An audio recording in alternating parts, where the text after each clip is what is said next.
Hello बच्चों, स्वागत है आपका आपके अपने YouTube channel chemistry with Teju sir पर। बच्चों 11th क्लास का पहला लेसन रासायन विज्ञान की मूल अवधारणाएं चल रहा है। एपिसोड नंबर है 18। आज का जो हम टॉपिक पढ़ने वाले हैं वो है प्रतिशत संगठन। देखिए 10th का आपका नॉलेज बहुत सारा इसमें काम में आने वाला है और बिल्कुल आसान सा टॉपिक है, लेकिन क्वेश्चन बड़े मजेदार हैं। सभी तरीके के इसके अंदर मैं क्वेश्चंस भी करवाऊंगा कि कंपटीशन में इस तरीके इससे रिलेटेड किस तरीके के क्वेश्चन आते हैं। तो शुरू करते हैं अपने प्रतिशत संगठन। लेकिन बच्चों अगर किसी को डेली नोट्स की जो क्लास नोट्स की पीडीएफ चाहिए तो वो बच्चा कमेंट सेक्शन में जाकर के कमेंट करेगा तो मैं उसको एक व्हाट्सएप ग्रुप में जोड़ दूंगा और वहां आपको डेली की क्लास की पीडीएफ अवेलेबल हो जाएगी। ठीक है, तो शुरू करते हैं अपने प्रतिशत संगठन। प्रतिशत संगठन क्या होता है पहले आप बताएंगे। आपने 10th में पढ़ा होगा कि प्रतिशत का मतलब क्या होता है। बच्चों प्रतिशत का मतलब होता है, आप कहते हैं ना कि मेरे 10th में 80% आए, मेरे 70% आए, मेरे 90% आए। उस 90% या 80% का मतलब क्या होता है? इसका मतलब होता है 100 में से। क्या मतलब होता है बच्चों? 100 में से। इसका मतलब ये है कि अगर आपके 500 के पेपर में 300 नंबर लिए तो 300 बटा में 500 इंटू में 100 करते हो तो प्रतिशत आता है ना। और प्रतिशत निकाला तो 20 से 20 कट की 5 का 30 तो 60% आ गया। अब इस चीज का 60% का मतलब क्या है कि जब तो 500 का पेपर था तो नंबर आए 300 और अगर 100 का पेपर होता तो नंबर आते 60। ठीक है, तो प्रतिशत का मतलब है 100 में से। आपने 500 का पेपर तो 300, 100 का पेपर होता तो नंबर आते 60। 60% का मतलब यही है और परसेंट निकालने के लिए इंटू हम 100 करते हैं। ये 10वीं का हमारा रूल है। चलिए एक बात हो गया कि प्रतिशत का मतलब होता है 100 में से। अब आप देखें कि प्रतिशत संगठन का क्या मतलब है कि किसी अणु के अंदर कोई एक तत्व जो है वो द्रव्यमान के अनुसार कितना उसका द्रव्यमान कुल भार के कितना प्रतिशत उपस्थित है वह उसका प्रतिशत होता है। फॉर एग्जांपल मैं एक बात करूं, मैंने आपको कहा कि H2O में हाइड्रोजन का प्रतिशत संगठन क्या है। देखो मैं डेफिनेशन नहीं बता रहा हूं, परिभाषा नहीं बता रहा हूं, क्योंकि परिभाषा नहीं पूछी जाती, न्यूमेरिकल से पूछे जाते हैं। आप देखो कि पर क्या है। ठीक है, तो ये आपको समझना है। अब आप क्या करोगे, आप करोगे पहले तो H2O के पूरा भार निकालोगे। तो H2 का अणु भार पहले तो निकालोगे आप सॉल्व करने के लिए। ठीक है, आप क्या निकाल रहे हो, इसका आंसर निकाल रहे हो। H2O का अणु भार निकालोगे, हाइड्रोजन का 2, ऑक्सीजन का 16। तो वैसे हाइड्रोजन का एक परमाणु का एक होता है, 2 है तो इंटू 2 प्लस 16 टोटल आ गया 18। ठीक है, तो इस प्रकार से आपने H2O का अणु भार निकाल लिया 18। अब हाइड्रोजन का प्रतिशत निकालना है तो हाइड्रोजन का प्रतिशत बराबर होगा हाइड्रोजन का भार बटा में H2O मतलब अणु का भार इंटू में N2 में क्या कर दो 100 कर दो तो प्रतिशत संगठन आ जाएगा। अब हाइड्रोजन का भार इसके अंदर कितना है, ये वाला H 1 इंटू 2 हाइड्रोजन का भार है ना, तो इसका मतलब है 2। ऐसे कर लो आप। ठीक है, कितना आया 2 बटा में H2O का भार कितना है 18। प्रतिशत निकालना है तो इंटू क्या कर दो 100। ठीक है बच्चों, तो इस तरीके से आप निकालोगे तो 2 9 18, 9 से 100 को भाग दोगे तो 9 एकम 9, 9 एकम 9 और 11.11% जो है इसका हाइड्रोजन का प्रतिशत आ जाएगा। अगर अब आपको कह दे ऑक्सीजन का प्रतिशत निकालो तो ऑक्सीजन का प्रतिशत बराबर आ जाएगा ऑक्सीजन का भार। अब ऑक्सीजन का भार कितना है, ऑक्सीजन का भार है 16, अणु का कुल का भार कितना है 18। ठीक है, इंटू में 100। आप यही तो करते थे कि जो आपने अंक प्राप्त किए वो बटा में कुल अंक। तो यहाँ पर हाइड्रोजन ने जो अंक प्राप्त किए वो 2 है, H2O का कुल अंक है 18, तो 2 बटा में 18 इंटू में 100 किया तो प्रतिशत आ गया। ऐसे ही तो आप प्रतिशत निकालते थे, कहीं कोई दिक्कत नहीं है। ठीक है, इसको सोल्व करोगे तो यहाँ पर ऑक्सीजन का प्रतिशत संगठन आ जाएगा। ठीक है बच्चों, तो इस प्रकार से हम प्रतिशत संगठन निकालते हैं। अब आपको लगेगा कि सर यार ये तो बड़ी आसान सी बात बताई आपने। ठीक है, लेकिन ऐसा नहीं है। आप एक बार इस फॉर्मूले को देखो और फिर हम इसके क्वेश्चंस करते हैं। फॉर्मूला चेक करो, फॉर्मूला क्या लिखता हूं मैं, फॉर्मूला लिखता हूं मैं कि प्रतिशत किसी तत्व का प्रतिशत संगठन, प्रतिशत बराबर क्या है कि n इंटू किसी तत्व का भार, n इंटू किसी तत्व का भार, बटा में क्या होगा बच्चों, बटा में होगा यौगिक का भार, यौगिक का अणु भार, यौगिक का अणु भार, ठीक है। और गुणा में क्या करोगे, प्रतिशत निकालना है तो गुणा में करोगे 100, ठीक है। तो अब ये जो है, ये फॉर्मूला जो है वो आप प्रतिशत संगठन निकालने के लिए काम में लोगे, ठीक है। तो प्रतिशत बराबर होता है n गुणा एक तत्व का भार बटा में यौगिक का अणु भार इंटू में 100। ये n क्या है, n बराबर है उस तत्व के परमाणुओं की संख्या, ठीक है। आप तत्व के भार की जगह यहां पर लिखो तत्व का परमाणु भार, तत्व का परमाणु भार, ठीक है। तो आप क्या कहोगे, तत्व के परमाणुओं की संख्या है, n क्या है, उस यौगिक में उपस्थित एक तत्व के परमाणुओं की संख्या है, एक तत्व के परमाणुओं की संख्या है, ठीक है, n।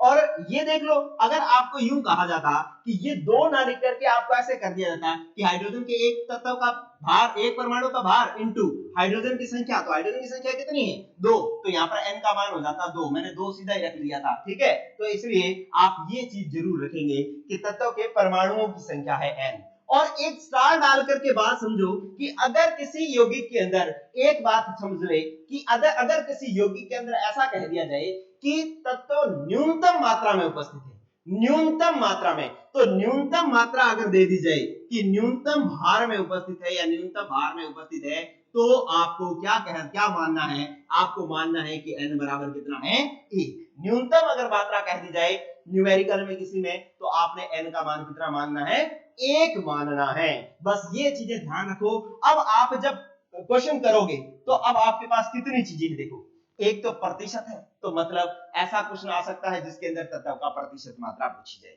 दूसरा n है, परमाणुओं की संख्या, तो आपको किसी क्वेश्चन के अंदर n का मान पूछ सकता है। 4 चीजें हैं, प्रतिशत, परमाणुओं की संख्या, तत्व का परमाणु भार, यौगिक का अणु भार, ये 4 चीजें हैं। 4 में से कोई 3 दे दिया करेगा, 1 पूछ दिया करेगा, बस आपको 10th की मैथ आनी चाहिए और आपके जो है वो क्वेश्चन सॉल्व होते रहेंगे, ठीक है। तो अब आपसे कई बार परमाणु का भार पूछ लेगा, बाकी ये 3 चीजें दे देगा, कई बार यौगिक का अणु भार पूछ लेगा, बाकी सब चीजें दे देगा, ठीक है। तो अब अपने को इस तरीके के क्वेश्चन करने हैं। चलिए शुरू करता हूं मैं पहला क्वेश्चन है, इंग्लिश में दे रखा है, कहीं कोई घबराने की जरूरत नहीं है। कह रहा है the percentage of available chlorine in a sample of bleaching powder and the formula of bleaching powder is CaOCl2.2H2O is, ठीक है। अब इसके अंदर ये क्या कहना चाह रहा है कि ब्लीचिंग पाउडर का एक सैंपल है और उसके अंदर क्लोरीन की कितनी प्रतिशत मात्रा उपस्थित है, क्लोरीन की कितनी प्रतिशत मात्रा उपस्थित है, ये जो है इसने पहला क्वेश्चन अपने को दिया है और ब्लीचिंग पाउडर का फॉर्मूला भी दे रखा है, ठीक है। केमिस्ट्री ये इंटरेस्टिंग है। केमिस्ट्री क्या है कि जो क्वेश्चन होता है उसका आंसर तो हमें कुछ सिखाता ही है, लेकिन केमिस्ट्री की मजेदार बात यह है कि जो क्वेश्चन होता है ना, क्वेश्चन भी हमें बहुत कुछ सिखा के जाता है। तो ये जो क्वेश्चन दिया हुआ है ना, इसने हमें सिखा दिया कि ब्लीचिंग पाउडर का फॉर्मूला जो है वो CaCl2.2H2O होता है, ठीक है। तो ये आपके पास हो गया। अब आपको प्रतिशत संगठन निकालना है, तो आप सबसे पहले तो क्या करो, कैसे निकालोगे कि क्लोरीन का प्रतिशत बराबर, अरे ये देखो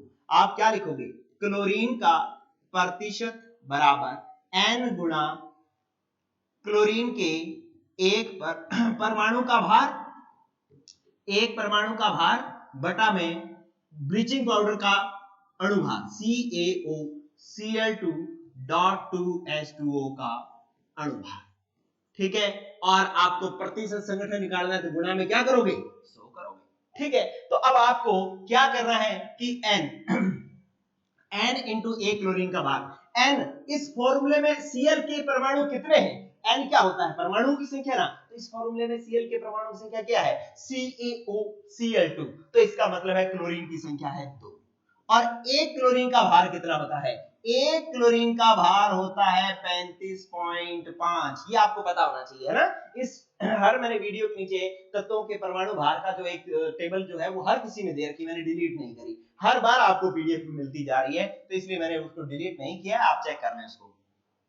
अब CaCl2.2H2O का अणु भार आपको निकालना है, तो मैं यहाँ पर ना एक अलग से निकाल देता हूँ, देखो कैसे निकाला कि CaOCl2.2H2O, ठीक है, इसको निकाला तो कैल्शियम का होता है 40, ऑक्सीजन का होता है 16, क्लोरीन का होता है 35.5, 2 है तो गुणा में 2 प्लस, और H2O का 2 गुणा में 1, और ये देखो आप सीधा कर रहे हो, क्या 2 H2O है ना, एक H2O का कितना होता है 18, 2 H2O है तो 2 इंटू 18 ये हो जाएगा। क्लियर?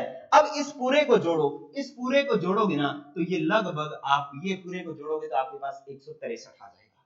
कितना आ जाएगा 163। तो अब क्या करो, अब क्या करो आप इसके अंदर 163 का डिवाइड करो और प्रतिशत निकालना है तो गुणा में क्या कर दो 100, इसको सॉल्व करोगे आप तो आंसर जो है आपका आएगा 43.5% आएगा। आंसर कितना आएगा बच्चों 43.5% आएगा। ये सॉल्व आपको करना है, ठीक है, इसकी प्रैक्टिस आपको करनी है। क्लियर? क्योंकि पेपर आपको देना है। ये क्वेश्चन नंबर था हमारा 1।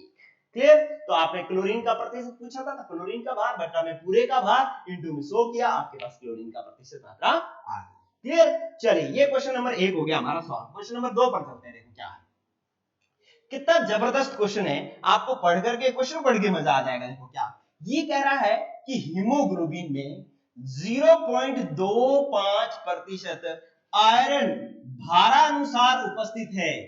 यदि हीमोग्लोबिन का अणुभार 79,600 ग्राम है, ठीक है, तो हीमोग्लोबिन के एक अणु में आयरन के परमाणुओं की संख्या क्या होगी? अरे आपसे पूछा है परमाणुओं की संख्या, मतलब आपसे n का मान पूछा है और प्रतिशत मात्रा आपको दे रखी है। क्वेश्चन सॉल्व कर लो। कैसे करोगे? ऐसे करो, मैं यहां पर लिख देता हूं। तो आपको पता है कि प्रतिशत मात्रा बराबर क्या होती है, ठीक है, प्रतिशत मात्रा दे दी आपको 0.25 बराबर, अब n गुणा में एक n परमाणु का भार Fe का भार कितना होता है ये आपको दिया होगा, या आपको याद करो Fe के एक परमाणु का भार जो होता है ना, Fe का आयरन, Fe क्या होता है आयरन, आयरन का परमाणु भार जो होता है वो कितना होता है बच्चों? आयरन का परमाणु भार होता है 56 होता है।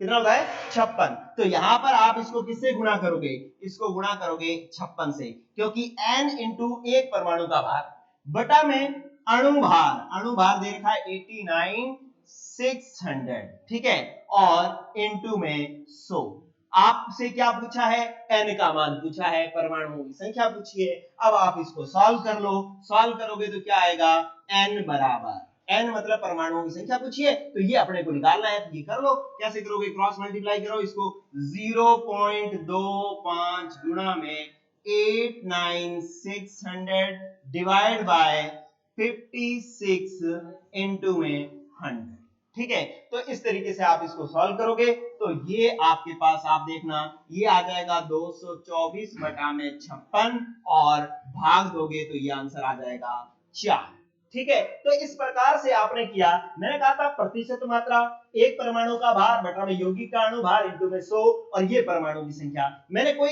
एक चीज कहा था कि कोई एक चीज पूछी जाएगी, तो इस बार परमाणुओं की संख्या पूछ ली, परमाणुओं की संख्या इसका मतलब n का मान पूछा है, तो इस बार मैंने n को n रख दिया, बाकी को सॉल्व किया, आंसर आ गया 4 आंसर आया। आंसर नंबर हो गया हमारा कौन?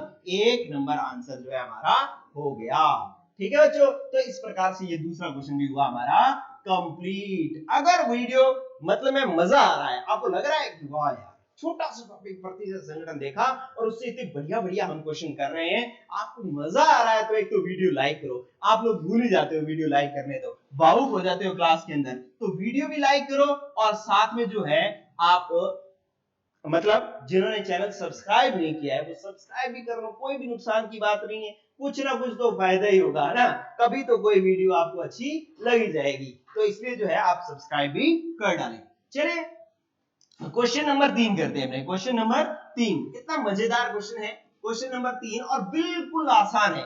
पहले ये देखो, ये जेईई मेंस 2017 के अंदर आया हुआ क्वेश्चन है, कंपटीशन का क्वेश्चन है। मतलब जेईई का मतलब होता है इंजीनियरिंग का एग्जाम, इंजीनियरिंग का एग्जाम। जिनके पास नॉन मेडिकल है वो इंजीनियरिंग का एग्जाम देते हैं और इंजीनियरिंग का एग्जाम देकर के इंजीनियर बनते हैं, चाहे वो कोई सा भी इंजीनियर बने, सॉफ्टवेयर इंजीनियर बने, मैकेनिकल इंजीनियर बने, कोई भी बने, तो वो इंजीनियर बनने के लिए आपको जो जेईई का एग्जाम होता है उसके अंदर ये क्वेश्चन आया हुआ है कितना मजेदार क्वेश्चन है। आपको पिछले क्वेश्चन में भी एक चीज सीखने को मिली एक्स्ट्रा, क्वेश्चन के अंदर एक चीज सीखने को मिली है कि हीमोग्लोबिन के अंदर आयरन पाया जाता है। हीमोग्लोबिन के अंदर क्या पाया जाता है? आयरन। हीमोग्लोबिन क्या होता है? हमारे रक्त के अंदर जो हीमोग्लोबिन पाया जाता है ना, उसको उसके अंदर आयरन उपस्थित होता है। क्लियर? तो ये बात भी आपको सीखने को मिली। अब इस क्वेश्चन में देखो, कहता है एक मनुष्य के शरीर में मात्रा की दृष्टि से बहुतायत से मिलने वाले तत्व हैं। तत्व बता दिए। एक तो ऑक्सीजन 61.4% मिल रहा है, कार्बन 22.9% मिल रहा है, हाइड्रोजन 10% मिल रहा है तथा नाइट्रोजन 2.6% मिल रहा है। कहता है 15 किलोग्राम वजन वाले एक व्यक्ति के शरीर के से सभी H1 परमाणुओं को H2 परमाणुओं से बदल दिया जाए तो उसके भार में जो वृद्धि होगी वह कितनी होगी? ये बात समझना। क्या कह रहा है? देखो क्या कह रहा है कि भाई एक व्यक्ति है ना, जैसे मैं हूं, मेरे शरीर के अंदर क्या है? ऑक्सीजन 61.4% है, कार्बन 22.9% है, मेरे अंदर हाइड्रोजन 10% है और मेरे अंदर नाइट्रोजन 2.6% है। अब मेरे शरीर के अंदर क्या किया? जो हाइड्रोजन है ना, वो हाइड्रोजन H1 है, वो हाइड्रोजन है जिसका परमाणु द्रव्यमान 1 है। हाइड्रोजन के समस्थानिक 3 होते हैं ना, H1 वाला, एक H2 वाला और एक H3 वाला। तो जो H1 वाला है ना, उसको तो मेरे शरीर से निकाल दिया। अब मेरे अंदर वापस क्या डाल दिया? उस हाइड्रोजन की जगह H2 वाला हाइड्रोजन डाल दिया, ऐसा हाइड्रोजन डाल दिया जिसका परमाणु द्रव्यमान 2 है। हाइड्रोजन 3 तरीके के होते हैं, एक का एक परमाणु द्रव्यमान होता है, एक का 2 होता है, एक का 3 होता है, जिसको प्रोटियम, ड्यूटेरियम और ट्राइटियम कहते हैं। ठीक है, तो प्रोटियम निकाल दिए और ड्यूटेरियम डाल दिए। क्लियर? तो अब क्या होगा? इससे क्या होगा बच्चों कि वो कह रहा है कि उसके भार में जो वृद्धि होगी वह है कितने भार में वृद्धि हो जाएगी। अब इसको सॉल्व करने के लिए आप देखो, मैं इसका हल यही करवा देता हूं। आप यूं समझें कि व्यक्ति का वजन कितना था? 75 किलोग्राम। मेरा 75 किलोग्राम वजन था और मेरे अंदर हाइड्रोजन 10% थी, तो 75 का मैंने क्या कर लिया? पहले तो 10% निकाल दिया। कैसे निकालूंगा? 75 इंटू 10 बटा में 100 निकाला तो ये 7.5 किलोग्राम आ गया। 7.5 किलोग्राम। ठीक है, अब 7.5 किलोग्राम तो मेरे शरीर से निकाल लिया और जो वापस डाला वो क्या था? ऐसा था जिसका द्रव्यमान H2 मतलब हाइड्रोजन का द्रव्यमान 2 था, परमाणु द्रव्यमान था वो 2 था, दुगने वाला डाला तो 7.5 किलो निकाला तो प्रवेश कितना हुआ? 15 किलो। अरे प्रवेश कितना हुआ? 15 किलो, क्योंकि निकला कौन सा है? निकला है H1 वाला। प्रवेश कौन सा हुआ है? H2 वाला। तो 7.5 निकला तो प्रवेश कितना किया? 15 किलो। 7.5 किलो तो पहले से ही था, एक्स्ट्रा कितना प्रवेश कर गया? 15 माइनस 7.5 कितना आ गया? 7.5 किलो जो है, 7.5 किलो जो है वो एक्स्ट्रा भार जो है वो बढ़ गया, क्योंकि हाइड्रोजन इस बार ज्यादा भारी हमने प्रवेश करवा दी। तो कितने भार में वृद्धि होगी? 7.5 किलोग्राम की वृद्धि हो जाएगी। कितना मजेदार क्वेश्चन था ना? अरे इस क्वेश्चन के लिए तो लाइक मार ही दो। क्या कि कितना जबरदस्त क्वेश्चन था। अब व्यक्ति का भार दे दिया, हाइड्रोजन का प्रतिशत दे दिया, भार निकाल लिया हमने 7.5 किलो। अब 7.5 किलो तो मेरे से निकाला है, अंदर डाल दिया 15 किलो, तो अब भार कितना बढ़ गया? 7.5 निकाला था, 15 डाल दिया, तो इसका मतलब 7.5 किलो की क्या होगी? वृद्धि हो गई। क्लियर? तो ये हमारा क्वेश्चन हुआ जेईई मेंस 2017 का। अगला क्वेश्चन देखते हैं। ये देखो, ये कितना बढ़िया क्वेश्चन है। कहता है एक यौगिक में 8% द्रव्यमान अनुसार सल्फर है, इसका न्यूनतम आणविक द्रव्यमान क्या है? अणुभार पूछा है इस बार क्या पूछा है? अणुभार। तो मैंने आपको कहा है कि आपको कहीं कोई परेशानी नहीं है, आप फॉर्मूला लगा लो, प्रतिशत बराबर n गुणा में एक परमाणु का भार। ठीक है, एक परमाणु का भार क्या? सल्फर है, सल्फर परमाणु का भार कितना होता है? 32। ठीक है, तो बटा में अणुभार, तो अणुभार तो आपसे उसने पूछा है, तो गुणा में क्या कर दिया? 100। ठीक है, अब इसके अंदर दो चीजें हैं, प्रतिशत मात्रा तो दे रखी है 8% बराबर n। अब देखो इसने कहा न्यूनतम आणविक द्रव्यमान क्या है। जब न्यूनतम मान पूछा होता है तो n का मान 1 होता है। मैंने शुरू में बता दिया था ना, कि ये एम्स 2002 का क्वेश्चन है। एम्स डॉक्टर बनने के लिए पेपर है, सबसे बड़ा एग्जाम है, तो इसके लिए n का मान तो हो गया 1, तो ऊपर तो बचा 32। ठीक है, चूंकि न्यूनतम के अनुसार n बराबर क्या हो गया है? 1। ठीक है, और बटा में अणुभार आपसे उसने पूछा है कि अणुभार कितना होगा, और इंटू में 100 तो है ही, तो आपने अणुभार निकालना है, तो अणुभार बराबर 32/8 गुणा में 100। अरे तिरछा गुणा ही तो किया है, अनुमान इधर 8 इधर, 8 चौके 32, 8 चौका 32, तो इसको काट लो, ये लो, ये 8 चौका 32, 4 × 100 आंसर आ जाएगा 400। आंसर क्या आ जाएगा 400। तो 400 देखो कितने नंबर पर है, 400 हमारे पास है बी नंबर, तो आंसर नंबर हमारा कौन सा आ जाएगा, बी नंबर आंसर आ जाएगा। देख लीजिए भाई कितने जबरदस्त क्वेश्चन, कितने मजेदार क्वेश्चन है। चलिए ये वाला क्वेश्चन तो और भी इंटरेस्टिंग है, और भी इंटरेस्टिंग क्वेश्चन आ गया भाई, ये देख लो।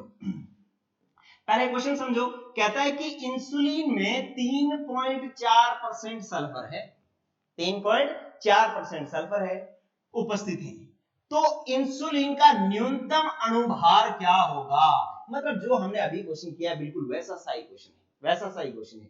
सल्फर का प्रतिशत मात्रा दे दी और न्यूनतम अणुभार पूछ लिया। अब न्यूनतम अणुभार का मतलब एक ही सल्फर उपस्थित है, तो सॉल्व करेंगे क्या आएगा अपने पास, देखिए कैसे करेंगे, आप करो कि प्रतिशत मात्रा। अब देखो बार बार कर रहा हूं मैं ऐसा क्वेश्चन, तो इसका मतलब है कि अब तो पूरा का पूरा रट्टा लग गया होगा। n गुणा में एक तत्व का भार, एक तत्व का भार कौन सा तत्व है, सल्फर है, तो सल्फर का भार क्या होता है 32, ठीक है। तो सल्फर का परमाणु भार जो है वो 32 है, इसलिए मैंने यहाँ पर 32 लगाया है। कहीं कोई ऐसे ना हो कि जिसको पता ही नहीं लगे कि ये 32 कहां से आ रहा है, ठीक है। ऐसा कोई सोचे कि 32 दांत ही रख दी हो कहीं, ठीक है। ये 32 क्या है, सल्फर का परमाणु भार है, तो हमने रख दिया 32। अब अपने क्या करेंगे, अणु भार जो है उससे आपसे उसने पूछा है और गुणा में करा है 100। अब अपने क्या करेंगे, प्रतिशत कितना रखा है 3.4%, n का मान 1 है, हम रखते नहीं। अणु भार जो है वो है हमारे पास 32 और गुणा में है 100। आंसर अपने को क्या चाहिए, अणु भार चाहिए, तो अणु भार तिरछा गुणा करके इधर ले आओ, 3.4 को इधर ले आओ, तो आप करोगे 32 बटा में 3.4 गुणा में 100। सॉल्व किया तो कैसे करोगे आप सॉल्व, चलिए ये पॉइंट उड़ाया तो इधर 0 बढ़ गई, ठीक है। अब ऊपर 32 है नीचे 34 है, तो 16 दूना 32 और 17 दूना 34, ठीक है। तो ये काट लिए। अब आप क्या करो 16,000 के अंदर 17 का भाग दे दो, ठीक है। अब गड़बड़ होगी, 17 का पढ़ा ही नहीं आता, कैसे करेंगे, है ना, 17 का पढ़ा ही नहीं आता। तो ऐसे जो टिपिकल पढ़े हैं वो आप याद करो भाई, ठीक है। 17 का पढ़ा आपने पढ़ेंगे तो 17 निमा कितने होते हैं 153, ठीक है। तो 17 निमा 153, तो ये आ जाएगा 9 आएगा पहला अंक, तो पहला अंक 9 तो सब में ही दे रखा है, इसका मतलब कोई दिक्कत, ये तो सॉल्व होगा नहीं। अब 153 कट जाएगा, 160 में से तो 53 गया तो 7 बच गए, ऊपर से आया 0 तो 70 हो जाएगा। अब फिर अपने पास क्या हो जाएगा 17 या 51, ठीक है। 17 या 51, 17 चौका 68, 17 चौका 68, तो इसका मतलब चौके पे जाएगा, तो 9 फिर 4, 9 4 यहां पर भी है, 9 4 यहां पर भी है, तो इसका मतलब बी और सी में से कोई भी आंसर हो सकता है। क्लियर, पढ़ा करना, भाग देना आता है ना आपको। कहीं ऐसे कोई सोच रहे हो कि सर ये पता नहीं क्या क्या बोलने जा रहे हैं, हमें तो समझ में आ नहीं रहा। अरे आपको भाग ही तो देना था, किसमें भाग देना था, आपने भाग देना था 16,000 के अंदर 17 का भाग देना था। आपने लिखा 17 निमा 153, कितना बचा, आया 7, ऊपर से उतारी 0, फिर 17 चौका 68, ठीक है 68, कितना बचा 2, ऊपर से 17 एकम 17, फिर बचा 3 और फिर लगा 0.0, ठीक है। तो ये 30 हो गया और 17 दुना कितना होता है 34, ये तो 30 है, तो 17 एकम 17, मतलब 941 कुछ आंसर आएगा। अब देखिए 941 कहां है, 941.1 यही वाला है, तो इसका मतलब आंसर नंबर हमारा कौन सा आ गया, बी नंबर आंसर जो है वो आ गया। ठीक है बच्चों, तो इस प्रकार से ये भी AIEEE 2007 के अंदर आया हुआ क्वेश्चन था। तो आपको मैंने जो है एक छोटा सा टॉपिक प्रतिशत संगठन करवाया और उससे रिलेटेड सारे क्वेश्चन मैंने करवाए। अगला जो टॉपिक रहेगा हमारा वो रहेगा मूलानुपाती सूत्र। आज के लिए इतना ही, और अभी दोबारा बोल रहा हूं कि जिसको भी डेली की पीडीएफ चाहिए नोट्स की, वो कमेंट सेक्शन में कमेंट करेंगे तो मैं उनको व्हाट्सएप ग्रुप में जोड़ूंगा और डेली की पीडीएफ में आपको मिल जाएगी, ठीक है। और चैनल अभी भी जिसने सब्सक्राइब नहीं किया है, अगले टॉपिक्स जिसने देखने हैं, तो वो अब फटाफट सब्सक्राइब कर लें और वीडियो भी कर डालें लाइक। ओके बच्चों, पढ़ते रहें, गुड लक, गुड बाय।